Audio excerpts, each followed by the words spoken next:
आज हम इस वीडियो में कक्षा 9th विज्ञान के सभी ओटी सॉल्व करने वाले हैं। ये ओटी जो है हमारी अर्धवार्षिक और वार्षिक परीक्षा में आएंगे, इनकी तैयारी करेंगे। पहले चैप्टर से है पदार्थ की कितनी अवस्थाएं होती हैं। तो पदार्थ की 3 अवस्थाएं होती हैं, ठोस, द्रव, गैस। पदार्थ की किस अवस्था में कणों के मध्य न्यूनतम रिक्त स्थान होता है, मतलब सबसे कम गैप किस अवस्था में होगा? तो ठोस अवस्था में ही पदार्थों के बीच बहुत कम गैप होता है। पदार्थ की किस अवस्था में किसी वस्तु का एक निश्चित आकार होता है? तो इसका निश्चित आकार होता है ठोस अवस्था में। पदार्थ की वह अवस्था जिसमें द्रव का आकार नहीं परंतु आयतन निश्चित होता है। पदार्थ की वह अवस्था जिसमें द्रव का आकार नहीं परंतु आयतन निश्चित होता है, उस अवस्था को हम कहते हैं, को हम द्रव अवस्था कहते हैं। न्यूनतम विसरण गुणांक पाया जाता है। न्यूनतम विसरण गुणांक जो है वो पाया जाता है ठोस में। गैसों के गुण के कारण उन्हें सिलेंडर में भरा कर रखा जाता है, तो ये गुण होता है संपीड़ितता कहलाता है। रिक्त स्थान भरें। जिस न्यूनतम ताप पर ठोस पिघलकर द्रव बन जाता है उसे कहते हैं गलनांक कहते हैं। बर्फ का गलनांक होता है 273 केल्विन। जल के कणों की ऊर्जा तापमान पर बर्फ के कणों की ऊर्जा से अधिक होती है, वो होती है 373 केल्विन ताप पर। ठोस कार्बन डाइऑक्साइड को एक नाम से जाना जाता है, उसे कहते हैं शुष्क बर्फ। क्वथनांक से कम तापमान पर द्रव के वाष्प में परिवर्तित होने की प्रक्रिया को कहते हैं वाष्पीकरण। जल का गलनांक केल्विन पैमाने पर कितना होता है? 273 केल्विन होता है। 300 केल्विन तापमान का डिग्री सेल्सियस में क्या मान होगा? तो 300 केल्विन का जो होता है वो डिग्री सेल्सियस में हम क्या करेंगे, 300 केल्विन में से 273 घटा देंगे तो 27 डिग्री सेल्सियस आ जाएगा। जल का क्वथनांक होता है 100 डिग्री सेल्सियस और दाब का ऐसा ही मात्रक होता है पास्कल और तापमान का ऐसा ही मात्रक होता है केल्विन। अगला है चैप्टर, दूसरा चैप्टर हो गया स्टार्ट। दो या दो से अधिक पदार्थों का समांगी मिश्रण कहलाता है, विलयन कहलाता है। विलयन का वह घटक जिसकी मात्रा दूसरे से अधिक होती है और जो दूसरे घटक को विलयन में मिलाता है उसे कहते हैं विलायक। टिंचर आयोडीन के विलयन में विलेय होता है, आयोडीन होता है। फिर है सोडा जल विलयन में विलेय होता है, सोडा जल। कार्बन डाइऑक्साइड होता है। वायु एक विलयन है, वायु जो है वो विलयन है गैस में विलयन है, ये अपन कह सकते हैं गैस मिश्रण विलयन है। विलयन एक मिश्रण है, विलयन एक समांगी मिश्रण होता है। बर्फ तथा जल वाष्प के खालिस्तान गुण समान होते हैं, इनके रासायनिक गुण समान होते हैं। एक ही प्रकार के कणों से बनने वाले पदार्थ कहलाते हैं, एक ही प्रकार के कणों से बनने वाले पदार्थ शुद्ध पदार्थ कहलाते हैं। विलयन के इकाई आयतन में उपस्थित विलेय की मात्रा विलयन की कहलाती है, सांद्रता। एक ही प्रकार के परमाणुओं से बने पदार्थ कहलाते हैं, तत्व कहलाते हैं। दूध एक कोलाइडी विलयन होता है। फोम, रबर एवं स्पंज में परिक्षेपण माध्यम ठोस होता है। मिल्क ऑफ मैग्नीशिया में परिक्षेपण माध्यम होता है, परिक्षेपण माध्यम जो है वो द्रव होता है। टिंडल प्रभाव कोलाइडी विलयन प्रदर्शित करते हैं। और अगला है पारा धातु होते हुए भी कमरे के तापमान पर द्रव है, तो पारा जो धातु है जो कमरे के तापमान पर द्रव धातु होती है, ऐसा भी आ जाता है द्रव धातु कौन है? पारा। अब हम जोड़ी मिलाएंगे तो हो जाएगा ब्रोमीन जो है वो एक अधातु है, इसका ई से मिल जाएगा, सबसे लास्ट वाली से इससे मिल जाएगा। फिर दूसरा है जल जो है, जल क्या है? जल एक यौगिक है, ये इससे मिल जाएगा, जल एक यौगिक है। तीसरा है तन्यता जो है धातुओं का गुण होता है। चौथा मिल जाएगा मिश्रण क्या कहलाता है? मिश्रण आ जाएगा इधर, वायु एक मिश्रण है, यह आ जाएगा। कोलाइडी विलयन, दूध एक कोलाइडी विलयन है। फिर सत्य देखेंगे हम, विलयन की सांद्रता उसकी इकाई आयतन या विलायक के इकाई द्रव्यमान में उपस्थित विलेय की मात्रा है, सत्य है। कोलाइडी एक समांगी मिश्रण होता है, असत्य है। किसी भी स्रोत से प्राप्त होने वाले किसी एक पदार्थ के अभिलक्षण गुण असमान होते हैं, असत्य है। मिश्रण का निश्चित गलनांक होता है, ये भी असत्य है। निलंबन के कण फिल्टर पेपर से नहीं निकलते, सत्य है। अगला चैप्टर स्टार्ट होता है, इसमें हम थोड़े से कुछ केमिकल फार्मूला समझ लेते हैं। हाइड्रोजन सल्फाइड H2S कहलाता है, हाइड्रोजन क्लोराइड HCl कहलाता है, कार्बन टेट्राक्लोराइड CCl4 कहलाता है, मैग्नीशियम क्लोराइड MgCl2 कहलाता है और एल्यूमिनियम ऑक्साइड Al2O3 होता है, कैल्शियम ऑक्साइड CaO होता है, सोडियम नाइट्रेट NaNO3 होता है, कैल्शियम कार्बोनेट CaCO3 होता है, पोटेशियम नाइट्रेट KNO3 होता है, पोटेशियम सल्फेट K2SO4 होता है, एल्यूमिनियम सल्फेट Al2SO4 होल्ट्राइज होता है, मैग्नीशियम हाइड्रोक्साइड इसी को कहते हैं मिल्क ऑफ मैग्नीशिया MgOH होल्ट्वाइज होता है, सोडियम सल्फाइड Na2S होता है, सोडियम ऑक्साइड Na2O होता है, एल्यूमिनियम क्लोराइड AlCl3 होता है। अब हम अगला चैप्टर देखते हैं। दो या दो से अधिक परमाणु का समूह कहलाता है दो या दो से अधिक परमाणुओं का समूह। दो या दो से अधिक परमाणुओं का समूह अणु कहलाता है। निम्नलिखित में से किन तत्वों की परमाणुकता 2 होती है? तो ऑक्सीजन और हाइड्रोजन की परमाणुकता 2 होती है। और आर्गन और हीलियम एक परमाणुक है। फास्फोरस जो होता है वो चतुर्परमाणुक होता है। मैग्नीशियम क्लोराइड का सूत्र क्या होता है? अभी पढ़ के आए अपन ऊपर। Mg जो वैलेंसी 2 रखता है, इसलिए क्लोरीन इससे 2 जुड़ेंगे, तो MgCl2 फर्स्ट वाला ही सही होगा। अमोनियम सल्फेट का सूत्र क्या होता है? अमोनियम सल्फेट में अमोनियम जो है +1 वैलेंसी दर्शाता है, इसलिए SO4 के साथ जब वो जुड़ेगा उसको 2 होना पड़ेगा, तो इसका पहला वाला ही सूत्र सही होगा, NH4 whole twice SO4। Sodium nitrate का सूत्र होता है NaNO3, सोडियम नाइट्रेट का सूत्र है। रिक्त स्थान भरिए। रिक्त स्थान देखें अपन।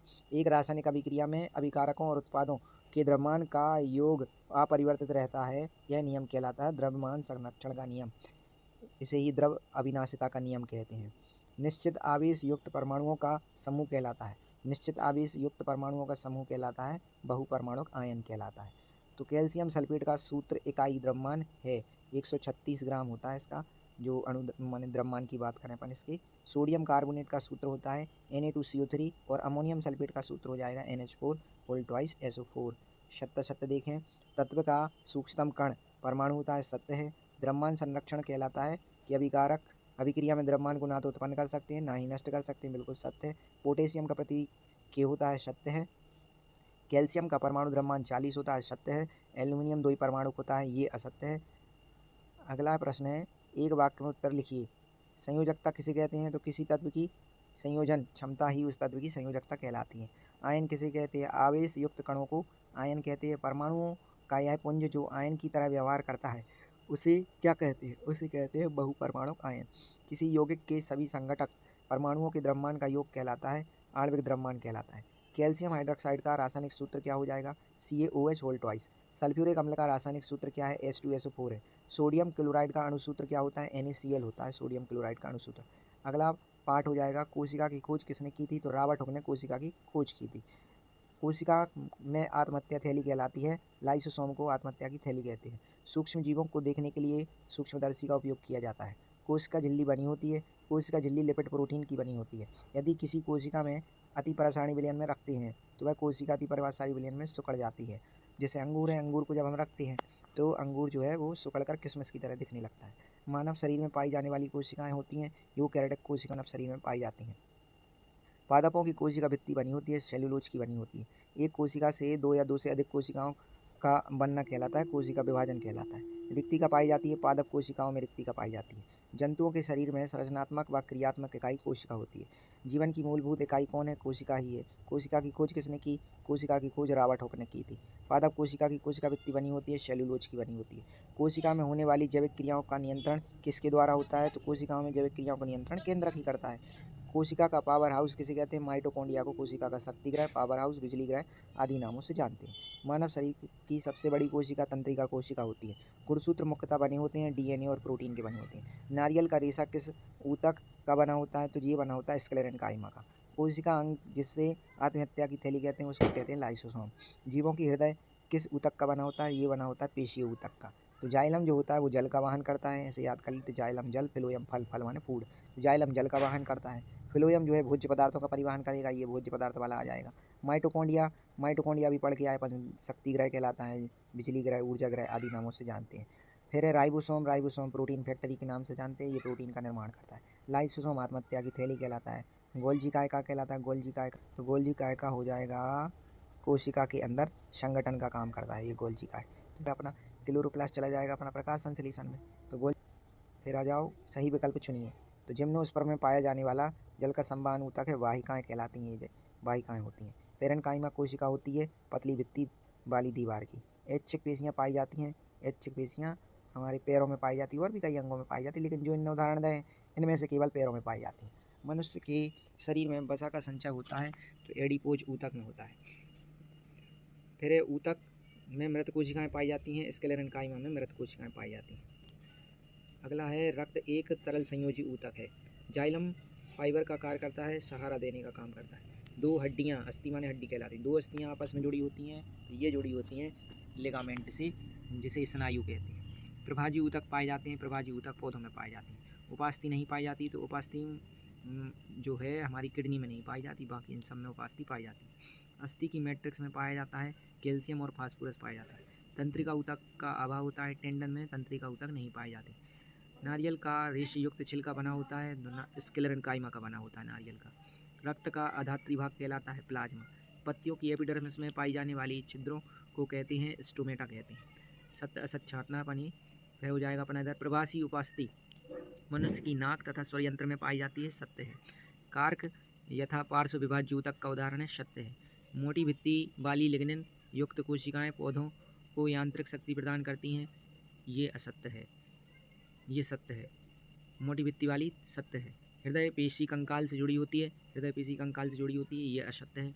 विभज्य ऊतक पौधों के वृद्धि वाले क्षेत्र में पाई जाती है, सत्य है। रक्त एवं प्लाज्मा संवाहिनी ऊतक है, बिल्कुल सत्य है। हृदय पेशी ऐच्छिक होती है, हृदय पेशियाँ ऐच्छिक नहीं होती, यानी ऐच्छिक होती हैं। फिर ऊतक जो मुंह के भीतर स्तर का निर्माण करते हैं उनको कहते हैं अपन एपिथेलियल। ऊतक जो मनुष्य में पेशियों को अस्थियों से जोड़ता है उसको कहते हैं अपन कंडरा। ऊतक जो पौधों में भोजन का परिवहन करता है वो कहलाता है फिलोयम। ऊतक जो शरीर में वसा का संचय करता है वो कहलाता है एडिपोज ऊतक। अगला है कि तरल अधात्री संयोजी ऊतक का नाम बताना हमें कि जो संयोजी ऊतक कौन होता है। तो तरल वाला संयोजी ऊतक तो एक ही होता है, रक्त।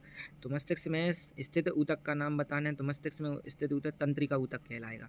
फिर ऊतक जो पौधों में जल का परिवहन करेगा वो जाइलम कहलाता है। दो हड्डियों को जोड़ने वाला स्नायु होता है, इसे लिगामेंट भी कहते हैं। अब है रिक्त स्थान भरें। तो खलिस्तान ऊतक जो है, खलिस्तान जो है कोशिकाओं का समूह होता है, ऊतक कोशिकाओं का समूह होता है। एपिथेलियम पेशी संयोजी ऊतक तथा तंत्रिका ऊतक के प्रकार होते हैं, ये जंतु ऊतक के प्रकार हैं सब। तो फिलोयम ऊतक पत्तियों द्वारा निर्मित भोजन कहलाता है, भोजन खलिस्तान करते हैं, उसका भोजन को एक फिलोयम ऊतक जो है एक जगह से दूसरे ले जाते हैं, मतलब संवहन करते हैं। खलिस्तान ऊतक जड़ों द्वारा अवशोषित हो जाता है। जाइलम जो है वो जड़ों का जल का परिवहन करता है, वो जड़ों में पाया जाता है। जोड़ी मिलाओ, संयोजी ऊतक आ जाएगा, इधर रक्त आ जाएगा संयोजी ऊतक में, और तंत्रिका ऊतक में न्यूरॉन आ जाएगा। नारियल का रेशेदार छिकला जो होता है वो स्क्लेरेंकाइमा का बना होता है। हृदय की पेशियाँ जो होती हैं वो अनैच्छिक पेशियाँ होती हैं। आँख की पलक जो होती है वो ऐच्छिक और अनैच्छिक दोनों होती हैं। और अगला जो है छठवां, पत्तियों से भोजन का परिवहन वही फिलोयम करेगा, भोजन का परिवहन फिलोयम करता है। फिर है अगला, ऊतक को परिभाषित करो तो कोशिकाओं का समूह ऊतक कहलाता है।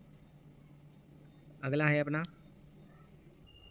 अब नेक्स्ट चैप्टर के आ गए हैं, उनको देखते हैं हम नेक्स्ट चैप्टर में। यदि कोई वस्तु समय के सापेक्ष अपनी स्थिति बदल रही है तो उसे कहते हैं गतिशील अवस्था में है वह। प्रति इकाई समय में चली गई दूरी को चाल कहते हैं। किसी वस्तु के प्रारंभिक एवं अंतिम स्थानों के बीच की दूरी कहते हैं विस्थापन कहते हैं। चौथा है वेग का ऐसा ही मात्रक होता है मीटर प्रति सेकंड, और वेग समय ग्राफ का क्षेत्रफल बताता है विस्थापन को। निम्न ग्राफ को हमें देखना है और देखने के बाद हमें क्या बताना है कि किन में वेग एक समान है। तो हम देख रहे हैं OA और CB, ये ग्राफ दिख रहा है हमें। तो OA और CB में OA और CB और CD ऐसा ये ग्राफ है, इसमें हमें देखना है कहाँ कहाँ समान वेग समान। तो वेग समान कहलाता है कि जब एक बिल्कुल एक दूसरे के समांतर चलें, पैरेलल चलें, तो A और B कहलाएगा। जहाँ पर रुक गया है वेग वो एक समान हो गया।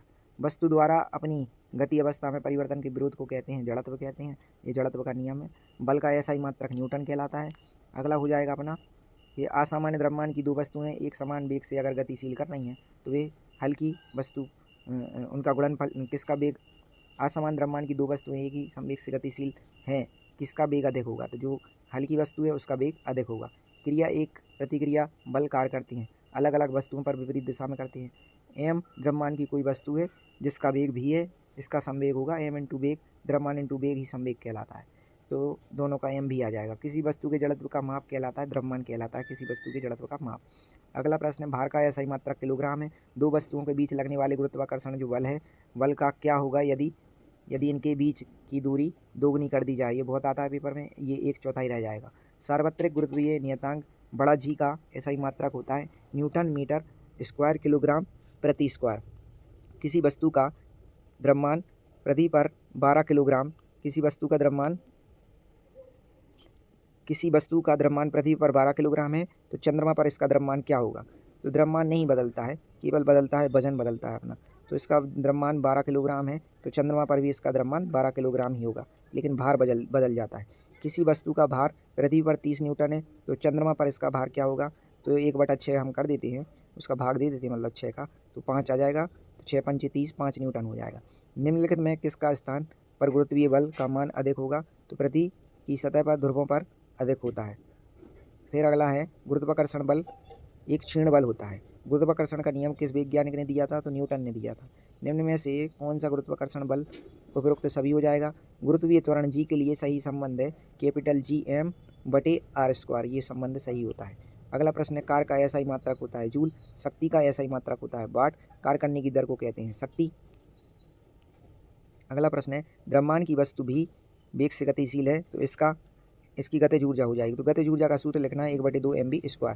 m द्रव्यमान की कोई वस्तु है, h ऊंचाई पर रखी है तो इसकी स्थितिज ऊर्जा क्या हो जाएगी? तो स्थितिज ऊर्जा का सूत्र लिखना है mgh होता है। mgh स्थितिज ऊर्जा का होता है। किसी बल द्वारा किया गया कार्य हो सकता है? तो दोनों हो सकते हैं। किसी बल द्वारा किया गया कार्य धनात्मक भी और ऋणात्मक। एक बच्चा किसी भारी वस्तु पर 10 मिनट तक बल लगाकर खिसकाने का प्रयास करता है, लेकिन वस्तु अपने स्थान से हिलती भी नहीं है। इस घटना में बच्चे द्वारा किया गया कार्य हो जाएगा 0, क्योंकि कार्य के होने के लिए विस्थापन जरूरी है। बल कितना भी लगाते रहें आप। एक यूनिट विद्युत ऊर्जा का अर्थ होता है 1 किलोवाट। अजय एवं विजय जिनका भार समान है अलग अलग रस्सों पर चढ़ना प्रारंभ करते हैं। अजय 8 मीटर चढ़ने में 20 सेकंड लेता है तथा विजय 8 मीटर चढ़ने में 25 सेकंड लेता है। तो किसकी शक्ति अधिक है? तो इधर हो जाएगी अजय की अधिक हो जाएगी, क्योंकि अजय जो है 8 मीटर चढ़ने में 20 सेकंड ले रहा, जबकि विजय जो है 8 मीटर चढ़ने में 25 सेकंड ले रहा। तो जो कम टाइम ले रहा उसी की शक्ति अधिक हो जाएगी। तो ऊर्जा का ना तो उत्पन्न किया जा सकता है और ना ही नष्ट किया जा सकता है। ये ऊर्जा संरक्षण का नियम है। द्रव्यमान संरक्षण जैसा ही होता है।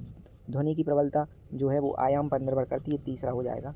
फिर अगला क्वेश्चन है अपना ध्वनि का तारत्व निर्भर करता है। ध्वनि का तारत्व निर्भर करता है आवृत्ति पर। निम्नलिखित में से किस माध्यम में ध्वनि की चाल अधिक होगी? तो ये स्टील में या ठोस में इनकी चाल अधिक होती है। ध्वनि की विभिन्न वस्तुओं के करने के लिए कारण उत्पन्न होती है। ध्वनि विभिन्न वस्तुओं के कंपन करने के कारण उत्पन्न होती है। ध्वनि की किसी द्रव्यात्मक माध्यम में तरंगों के रूप में संचरित होती है, अनुदैर्घ्य तरंगों के रूप में। ध्वनि संचरण में माध्यम के कण आगे नहीं बढ़ते, केवल विक्षोभ करते हैं, ऊपर नीचे वाइब्रेट करते हैं। ध्वनि तरंगे खालिस्तान तरंगे हैं। ध्वनि तरंगे जो होती हैं वे एक प्रकार की अनुदैर्घ्य तरंगे हैं। ध्वनि तरंग संचरण के लिए खालिस्तान की आवश्यकता होती है, माध्यम की आवश्यकता होती है। तो अनुदैर्घ्य तरंग वे होती हैं जो ऊपर नीचे शीर्ष और गर्त बनाकर चलती हैं। अगला प्रश्न है एक वाक्य में उत्तर दीजिए। तो हमारे मस्तिष्क में ध्वनि की संवेदना कितने समय तक बनी रहती है? 0.1 सेकंड तक बनी रहती है। सामान्य मनुष्य के कानों की श्रव्यता का परास होता है 20 हर्ट्ज से 20,000 हर्ट्ज। अपश्रव्य ध्वनि किसे कहते हैं? अपश्रव्य ध्वनि 20 हर्ट्ज से कम आवृत्ति की ध्वनि कहलाती है। पराश्रव्य ध्वनि क्या कहलाती है? 20,000 से अधिक वाली ध्वनि। अल्ट्रासोनोग्राफी के लिए किन तरंगों की आवश्यकता होती है? पराश्रव्य की जरूरत होती है। ध्वनि का कौन सा अभिलक्षण अन्य अंधेरे कमरे में बैठे आपके मित्र की आवाज़ पहचान सकता है? इसको कहते हैं तारत्व। ऐसी फसलें जिन्हें हम वर्षा ऋतु में उगाते हैं उन्हें खरीफ की फसल कहते हैं। ऐसी फसलें जो शीत ऋतु में उगाई जाती हैं वे रबी की फसल कहलाती हैं। रबी की फसलें खरीफ की फसल कौन है? धान, मक्का, सोयाबीन है। और रबी की फसल कौन है? गेहूँ, चना, मटर है। फिर अगला निम्नलिखित में से किन विधि को अपनाकर फसल उत्पादन में सुधार किया जाता है? तो सभी विधियों को अपनाकर अपन फसल में सुधार कर सकते हैं। फसल की किस्म में सुधार करने हेतु गुणों की अपेक्षा होती है। अच्छी रोग प्रतिरोधक क्षमता वाले बीज होना चाहिए, पौधे होना चाहिए। जब संकरण पौधों की विभिन्न किस्मों में कराया जाता है तो इसे कहते हैं अंतरा किस्मीय संकरण। तो रासायनिक रूप से तैयार पादप पोषकों को कहा जाता है, उर्वरक कहा जाता है। जो पादपों को पोषण देते हैं उनको हम उर्वरक कहते हैं। तो हम सत्य देखते हैं। तो खाद में कार्बनिक पदार्थों की मात्रा कम होती है, बिल्कुल असत्य है ये तो। मिश्रित मछली संवर्धन तंत्र प्रायः मत्स्य पालन के लिए अपनाते हैं, सही है। देसी नस्लों जैसे जर्सी, ब्राउन स्विस में रोग प्रतिरोधक क्षमता बहुत अधिक होती है, असत्य है। पशुधन के प्रबंधन को पशुपालन कहते हैं, सत्य है। उर्वरक का सतत प्रयोग मिट्टी की उर्वरकता को बढ़ाता है, सत्य है। सही जोड़ी मिलाइए। अब इधर आ जाएंगे सही जोड़ी में बृहद पोषक तत्व बृहद माने बड़ी, ज़्यादा मात्रा में चाहिए जो वो फास्फोरस है, बृहद ज़्यादा मात्रा में चाहिए पड़ता है। NPK नाम से जानते हैं इसको, अपनी खाद चाहिए बढ़ती होती है। बर्मी कंपोस्ट, बर्मी माने केंचुआ, केंचुए की बनी खाद बर्मी कंपोस्ट। नीम की पत्तियाँ जो ये कीटनाशक की तरह काम करेंगी। नीलहरित शैवाल जो है, नीलहरित शैवाल काय का काम करेगा? जैव उर्वरक का काम करेगा। तो निम्नलिखित प्रश्नों के उत्तर एक शब्द में दीजिए। बोस इंडिका किस जंतु का नाम है? तो बोस इंडिका गाय का नाम है। बोस बुबेलिस भैंस, बफेलो से याद करिए, बुबेलिस भैंस का नाम है। जर्सी और साहीवाल दुग्ध उत्पादन करने वाली किस की नस्लें हैं? ये गाय की नस्लें हैं। मधुमक्खी का नाम होता है एपिस इंडिका, मधुमक्खी का नाम है। इस प्रकार ये तुम्हारी पूरी सारे OT कंप्लीट हो गए हैं।